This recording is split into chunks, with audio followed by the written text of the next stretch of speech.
And now we were on DBWA, and we had the topic of SQL injection left to cover.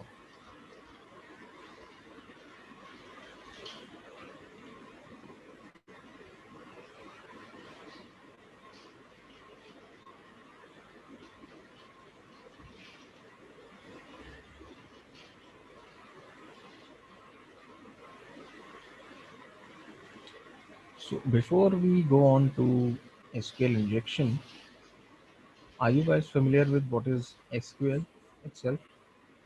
Not injection, just SQL. Yes, sir.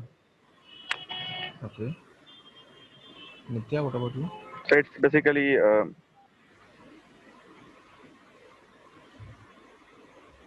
Hello. Yes, Rohit, you were saying something. so SQL is basically used for manipulating databases, and it's a language of basically to access database. Yes, so you can create databases, you can modify them, you can extract data from a database.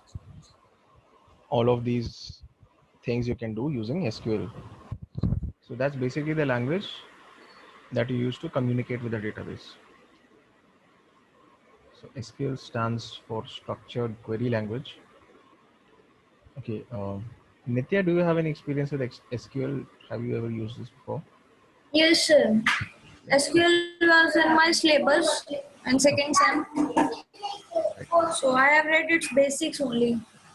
Basics only, but are you familiar with statements like select, from, Yes, where, sir. Yes. format? Okay. Okay, so that's good. You guys both have knowledge of what SQL is, what it's used for. Now, in SQL injection, what we try to do is these web applications which use databases, those databases are at the back end. The web application that you can access and interact with, that is the front end. And although the front end and back end can interact with each other, you cannot directly access the database server. A user cannot directly access the database server. User can only access the web application with the only the front end.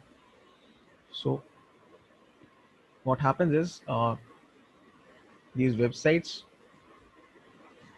when you log in or when you visit a website, you see some data there. What it does is it runs SQL queries to extract this data from its database, whatever database it's using. So it uses SQL queries to do that. Now, with SQL injection, what we try to do is we try to insert our own SQL queries in order to be able to extract data from the database, which we should not be able to extract normally, because that database is only meant to be interacted with by the front end, by the web application, and not directly by the users. So we try to insert or inject our own malicious SQL queries to get data from the table.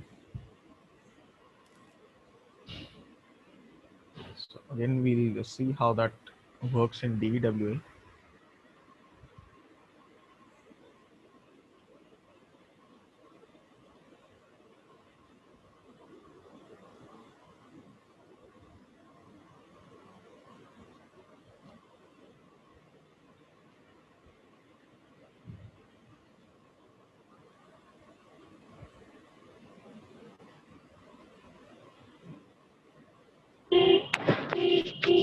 So SQL injection is a vulnerability of at web layer itself. It's not a vulnerability of database, I think. Yeah, it's not a vulnerability of the database itself. It's of course, it's a web application vulnerability, and it takes advantage of how this SQL queries have been coded as part of the web application's code. So it's not due to an issue within the database itself, but within the coding of the web application and the statements that have been written there. the statements that are used in the web application to interact with the database. So if that is not done properly, then you will be able to perform SQL injection. Now see the web application, the database, what it's going to do, whatever query it receives, it is going to give you the output for that. Database, sees even your queries as coming from the application. So what we are doing is we are modifying the application and not the database. We are using the queries present in the web application. We're taking advantage of that. The database itself, that's just taking our queries and responding to them, responding to those queries. That's all the database is doing.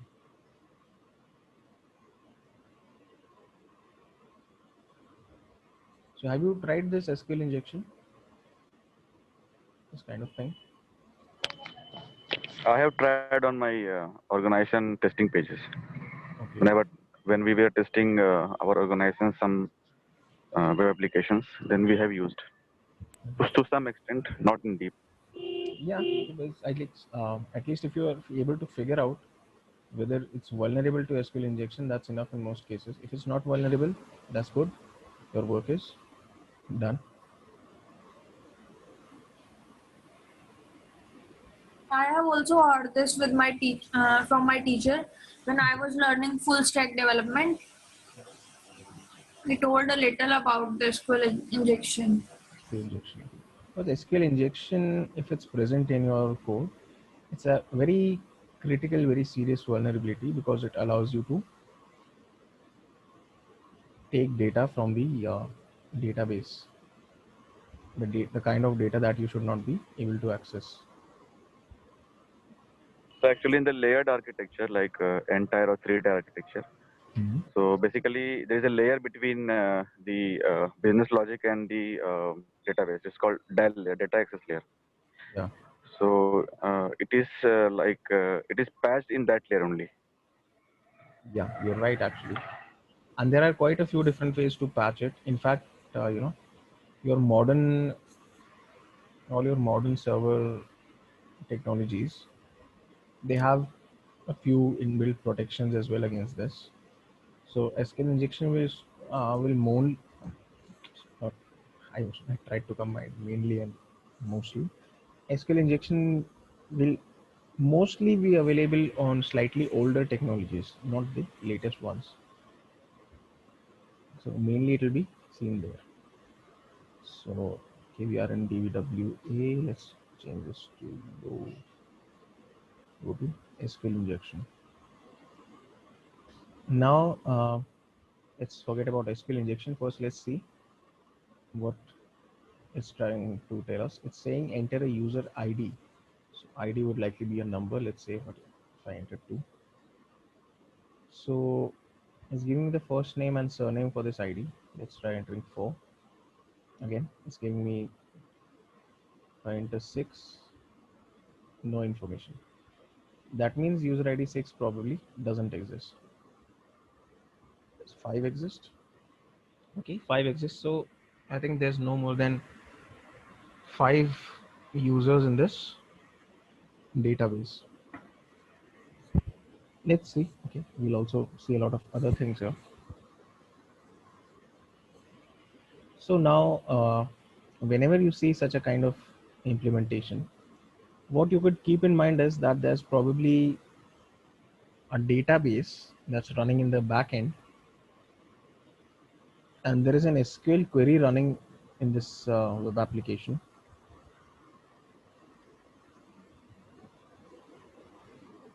So when I'm entering the user ID, it's showing me the associated results that it's pulling from the database. Now, what I'm saying is, yeah, it may not necessarily be vulnerable. For now, we just know that maybe there's a database operating in the backend. In an SQL query, what happens is,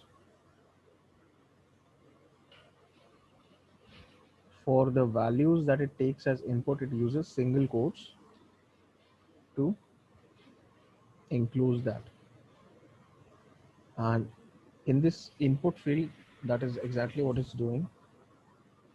So you are trying to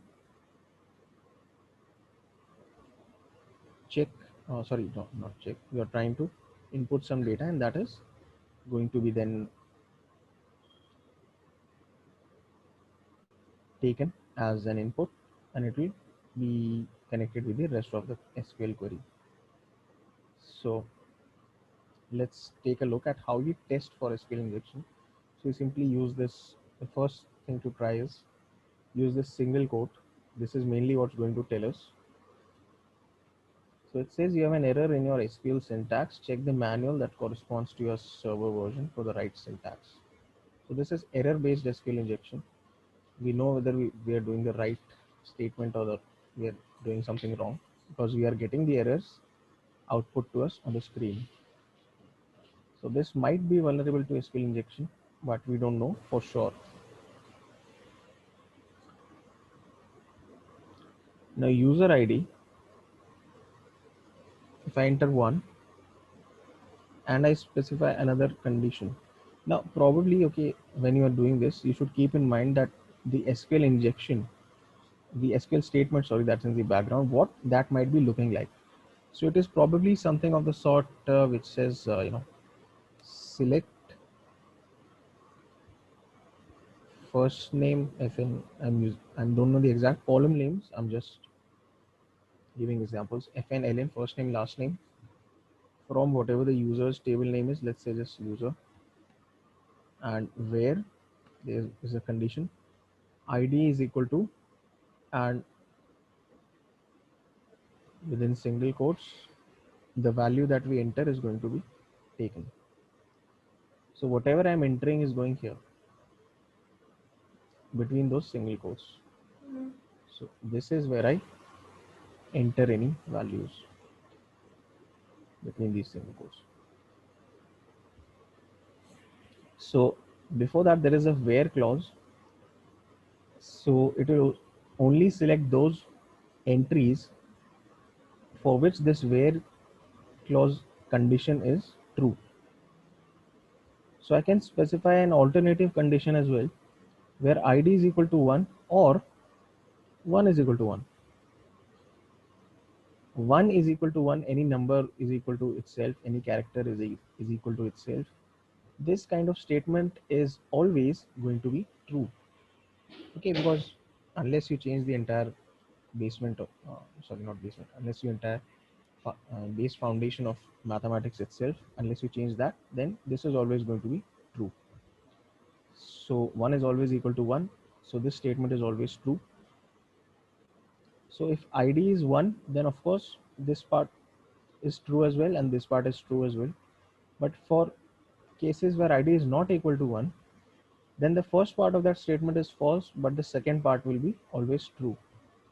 And here we have an OR operator here, or simply the basic functionality of OR is that if one of the two statements mentioned is true, then the result is true and it will give you the required output.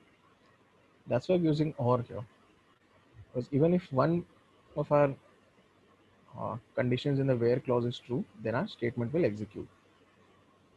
So 1 or 1 is equal to 1. Now keep in mind that after you are entering this input, you also have another single quote, semicolon at least, and possibly other code as well. So we need to comment that out as well by using an octathor. Also insert a single quote after this, because there is already a single quote present in the SQL statement. So you need to enter it after this, otherwise there will be an error.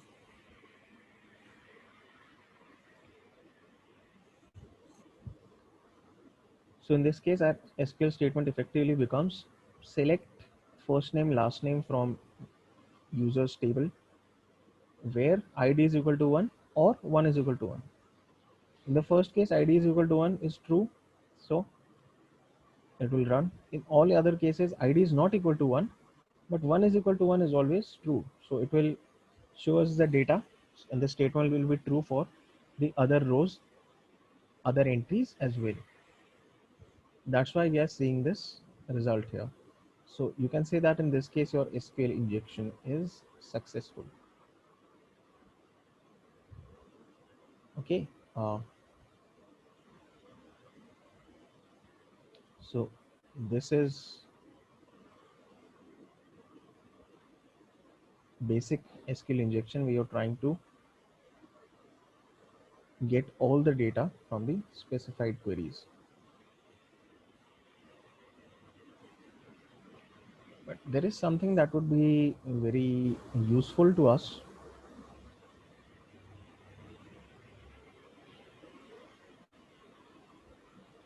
And there's other information related to the database itself. Now again, we have not been able to pull the entire data that we want, or the entire database, or even the username or password in this case, but we'll work upon it slowly.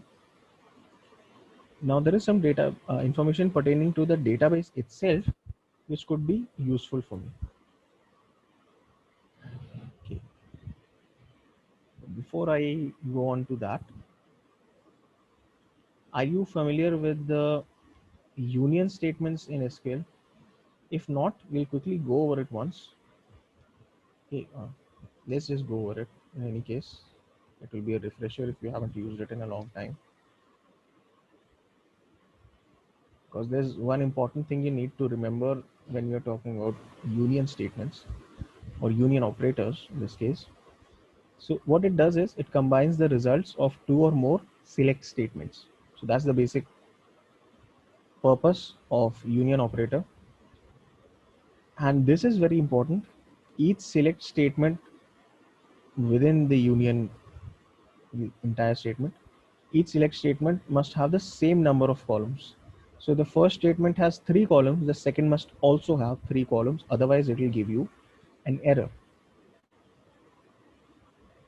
The columns must also have similar data types. The columns in each select statement must also be in the same order. So similar data types, for example, if first you're specifying a column with an integer data type, and next you are specifying with a varchar data type. Varchar is, your string or any alphanumeric characters. Then in the next also, that in the second statement also, that sequence, that order has to be the same. First the integer and then the varchar. So the union all is simply, it will show you duplicate values as well. We don't require that for our purposes, but you can read about it if you want. Now they have taken an example database, and there are 2 tables. They've actually taken small snippets of these databases. One is customers, so it contains different columns like customer ID, name, contact name, address, city, postal code, country. Similarly for suppliers. So now there is a union statement example. Select city from customers, union select city from suppliers. So it's going to give a combined result set of all the distinct values, all the individual values, for all the unique values actually for cities from both the tables. And at the end they mentioned order by city. Order by is simply used for sorting. So it will sort the results in ascending order. If you want it in descending order, you have to specify DESC. Okay, just let that be. And if I click on run SQL, then it's going to give all these results sorted in ascending order. So starting from A and then going onwards.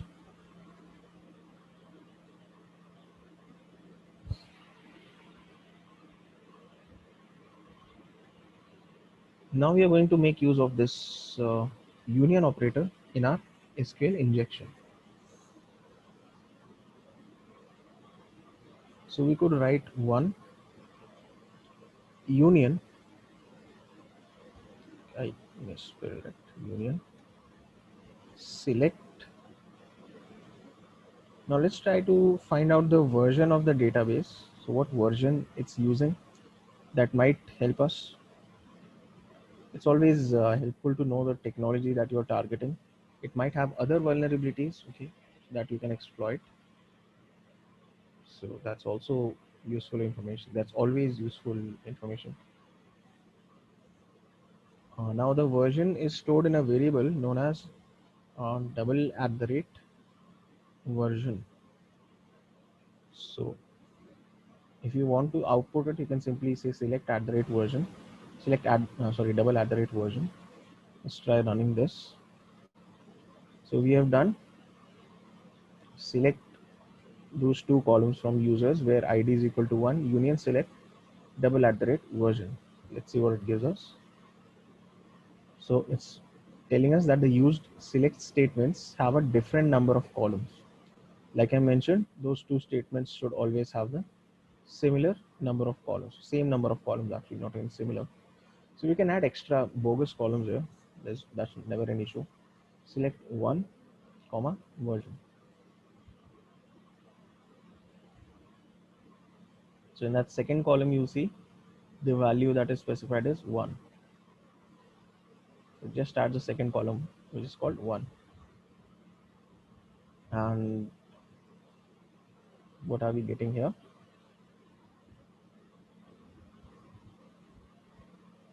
The version, which is this. Now the title for that is surname, and for the first one is for this first column is first name, but that doesn't matter to us.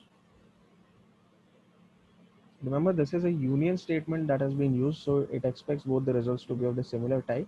So the column names haven't been changed here, but that does not matter to us. We just needed this information and we have obtained it. So we know the version number. Okay, that's some information gained. Let's try and do something else.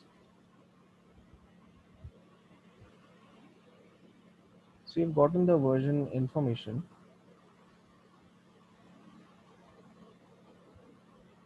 Now let's try seeing the host name.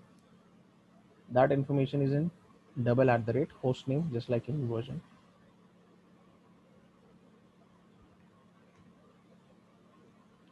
Similar query will be used here. Just instead of version, I'll write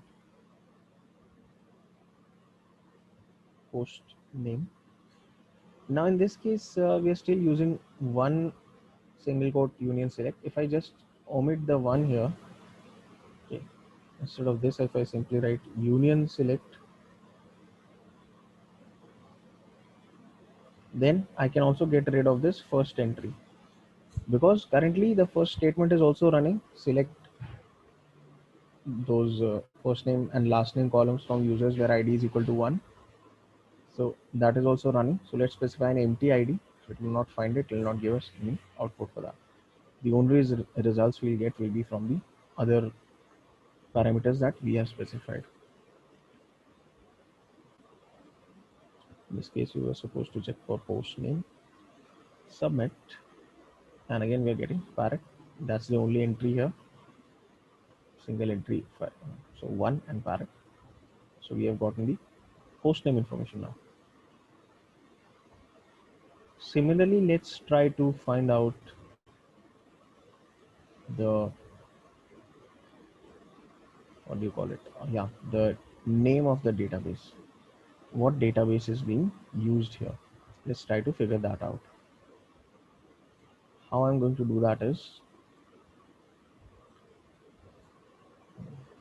union select 1. Now instead of at the rate, double at the rate, we use this database with parenthesis.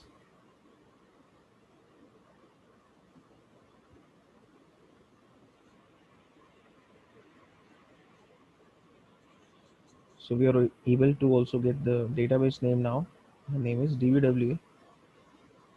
So now, of course, you might be thinking that I already knew this. I already knew that the name is DBWA. But in a realistic sense, in an attacking sense, I would not have been privy to this information before this attack. So now as an attacker, I've gained the database name as well. Since I'm getting all this information, I'll also try to get more information.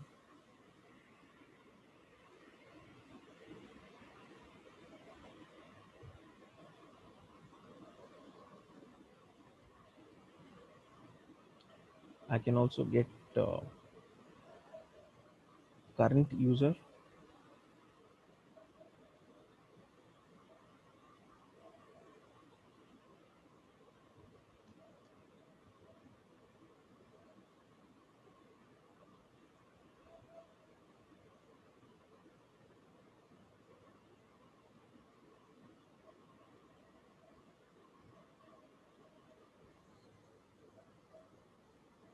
So the current user, now this is from the database, not current user on the system.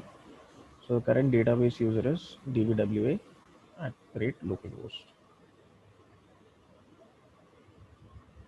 This is the database user that we have configured, and that user is simply named dbwa in this case.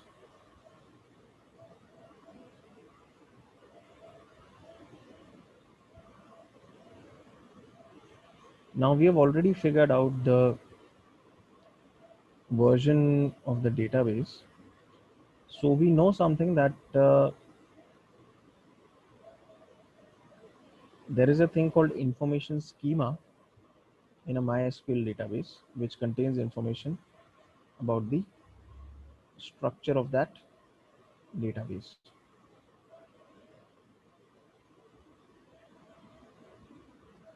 So from that information schema, we can try to get other kinds of information. So let's try that. Union select, union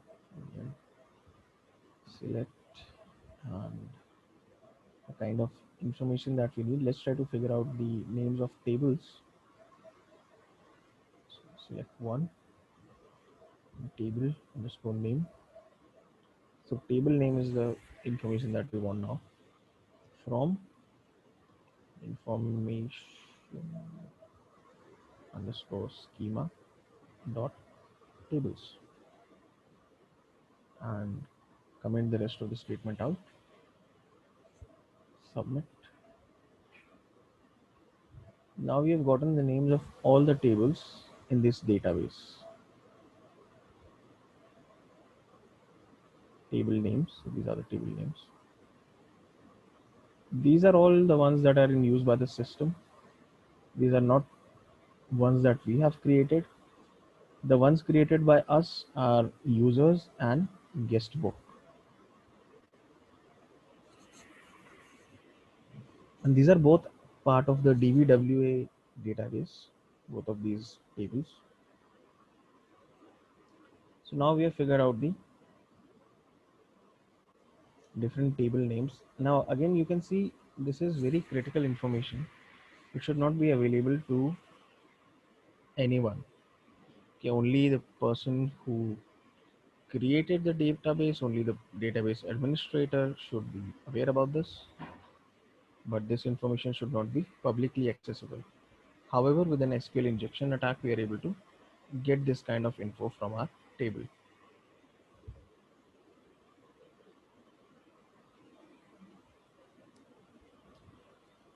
Now also I can try to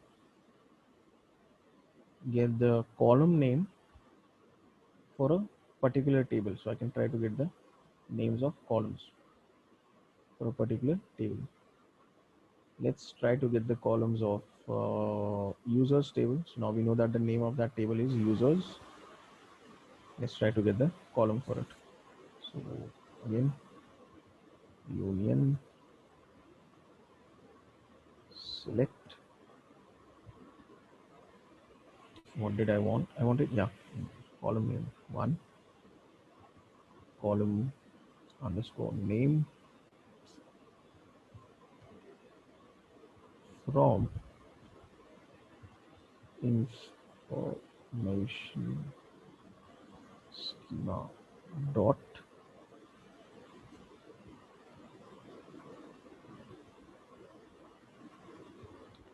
columns in this case, not tables, where table name is equal to users, and again comment out the rest of the stuff.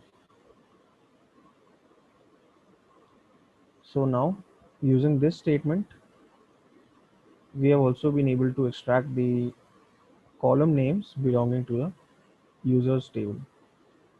So the different columns are user ID, first name, last name, user, password, user. This would probably be the username. This one, avatar, last login, and failed login. So this is the kind of information which is a part of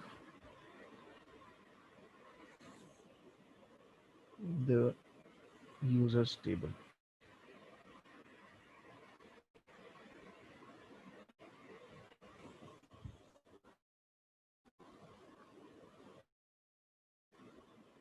So see, even this is quite a lot of info.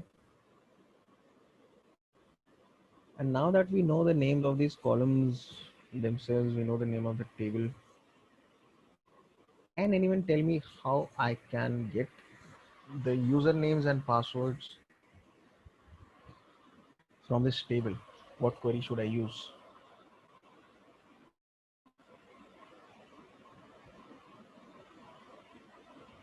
Okay, first, do you have any doubts from what we've covered so far?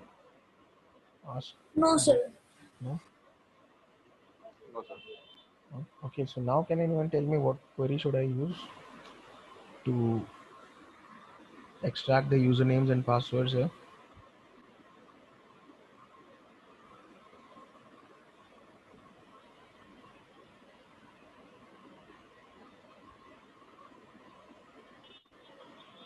Select star from user. Select star from, if I wanted to do select star from users, I would have done that earlier, but remember with the union statement, I cannot do that. I cannot select all columns with the union statement. I can only select two.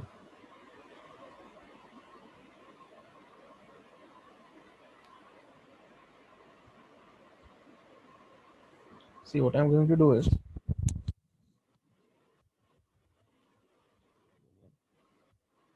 select user, comma, password from users.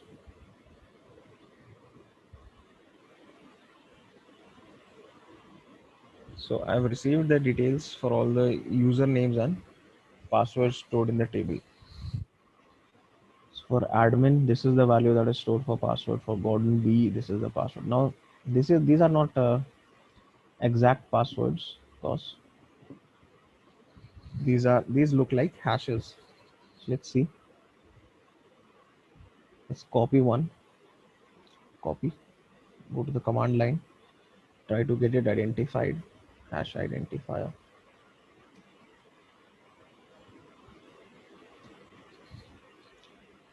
I know it's going to tell me that it's MD5 again.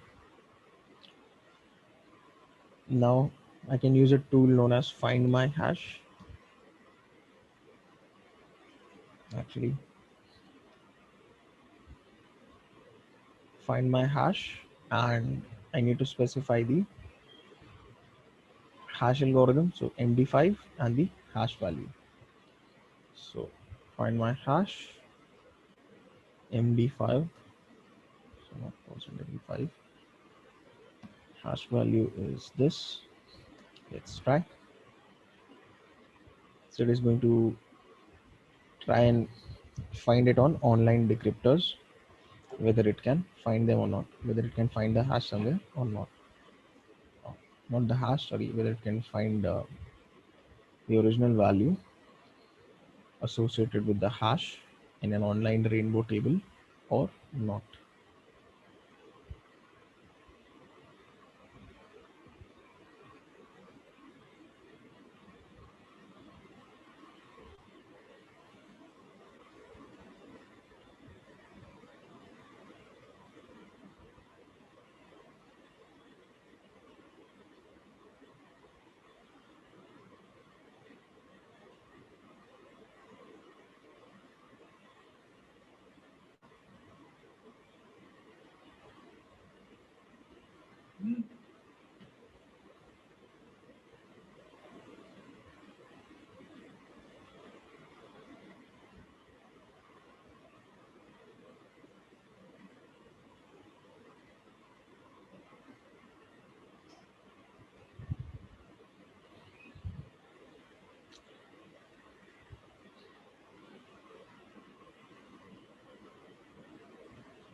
Let's leave this. I'll just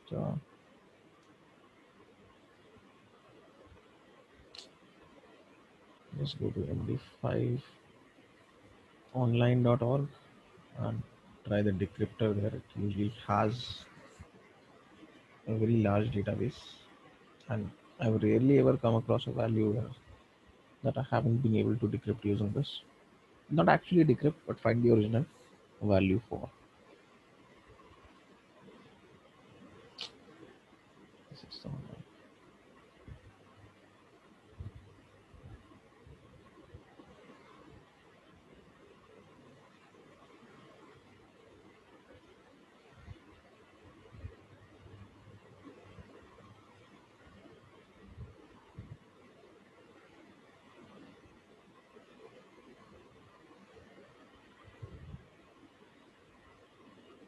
Okay, so we have the password ABC123, and this is for the account Gordon B. So let's try logging in with it.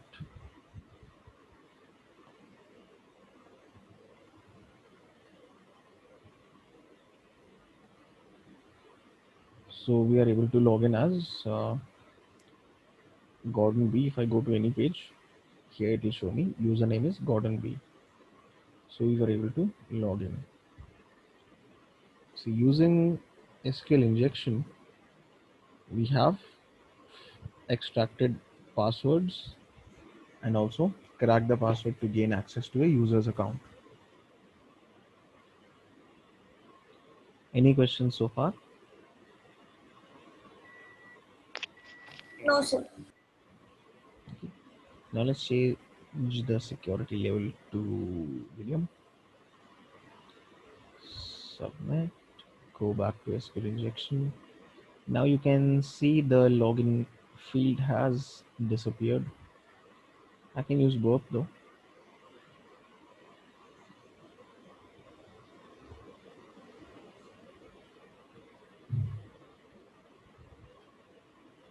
So now there is no input field here. I cannot enter any values, but I can use Burp to modify any outgoing requests I make from my browser. So that's the method we are going to use here to bypass this medium level security, if you can call it that.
intercept is on. So if I click on submit, oh, I forgot to tell my browser to use Brave.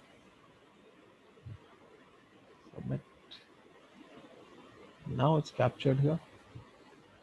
So we can see as part of the request, ID is equal to 3. I can simply write or 1 is equal to 1. See what happens. And we're able to run the attack. But now every time I want to insert a new statement, I have to submit and intercept. So rather than doing that, I could simply right click here and send to repeater. Just forward this, turn intercept off. And with the repeater, I can make as many changes to this request as I want.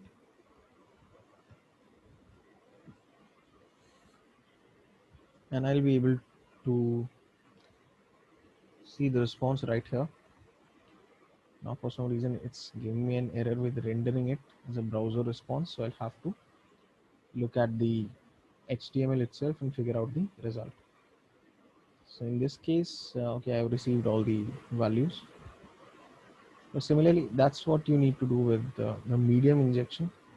And I can just keep changing this, resend it repeatedly and see the output. So this is a pretty neat tool in work known as repeater.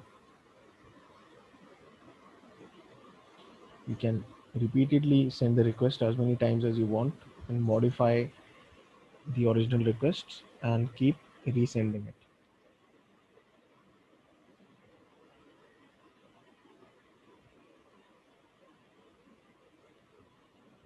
So this is how you bypass this level of security. If I come to hi,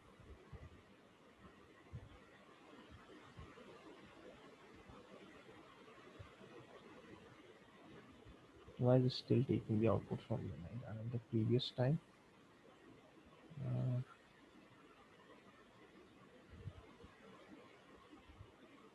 don't know why it's still giving me this output. Change your ID 1. So session ID is 1. Again 1 or 1 is equal to 1, and it is working normally now. Just we need to enter the input in a separate window. Okay, so that's it for today's session. We'll continue SQL injection in the next class.